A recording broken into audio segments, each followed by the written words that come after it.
রাধে রাধে বন্ধুরা, ভগবানের দেওয়া সবকিছুই সুন্দর, তাই সেটা সুখ অথবা দুঃখ হোক, ভগবান আমাদের কষ্ট দেন না। ভগবান আমাদের ভীষণ ভালোবাসেন, আমাদের কর্ম অনুযায়ী আমরা কষ্ট ভোগ করে থাকি। বন্ধুরা, আমার ডাইনিং টেবিলের পাশেই হচ্ছে জানালাটা সবসময় যেন খোলা থাকে। জানলা দিয়ে সবসময় যেন ধুলোবালি এসে ভর্তি হয়ে আমার ডাইনিং টেবিলে পুরোটা একেবারে হয়ে যায়। তো আমি প্রতিদিন 2-3 বার করে কাজের ফাঁকে ফাঁকে পরিষ্কার করে ফেলি। আজকে রেসিপি করেছি, লাউয়ের রেসিপি করেছি, পুঁই শাক রান্না করছি, তারপরে পুঁই শাকের ডাঁটা দিয়ে আলু দিয়ে একটা সবজি করেছি। আমি এখানে ভিডিও শ্যুট করছিলাম আর ক্যামেরা দিকে তাকাচ্ছিলাম। তো আমার বড় মেয়ে বলছিল, মা ক্যামেরা করার সময় ভিডিও করার সময় ক্যামেরা দিকে তাকাতে হয় না। তো কথাটি শুনে আমার খুব হাসি পাচ্ছিল। আমি বলছি, হ্যাঁ মা, তুমি ঠিকই বলেছো, কিন্তু আমি দেখছিলাম ক্যামেরাটা আমি অন করেছি কিনা। কালকে আমার প্রভুজি বাজার করা আসার সময় বলছিল কি কি নিয়ে আসবো। আমি সব বলছিলাম যে সব কিছু নিয়ে আসতে বলছিলাম, কিন্তু আমার লবণ বাড়াতে ছিল, লবণের কথা আমার একটু বলতে খেয়াল ছিল না।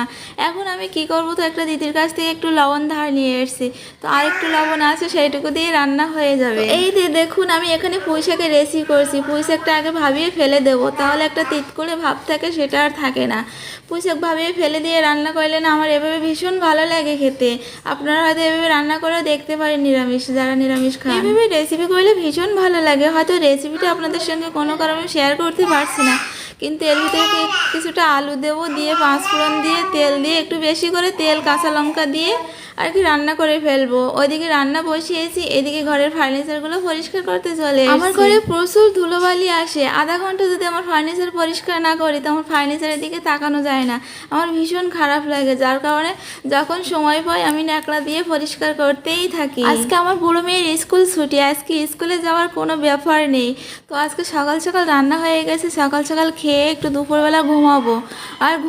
আর কোথায়, আমার কৃষ্ণপ্রিয়া তো ভীষণ জ্বালাতন করে। ও ঘুম না বলে আমি তো ঘুমাতেই পারি না। আর কৃষ্ণপ্রিয়া ঘুমাবে যে সেই 5টার দিকে, আর 5টার দিকে এখন তো বেলা ছোট হয়ে আসছে, ঘুমানোই হয় না। আজকের ভিডিওটি এই পর্যন্ত। ভালো লেগে থাকলে শেয়ার করে অনেকে সুযোগ করে দেবেন। সকলেই ভালো থাকবেন, সকলেই যেন গুরু গৌরাঙ্গের নিকট সুস্থতা কামনা করছি। রাধে রাধে, শ্যাম হরি হরি বল, জয় নিতাই।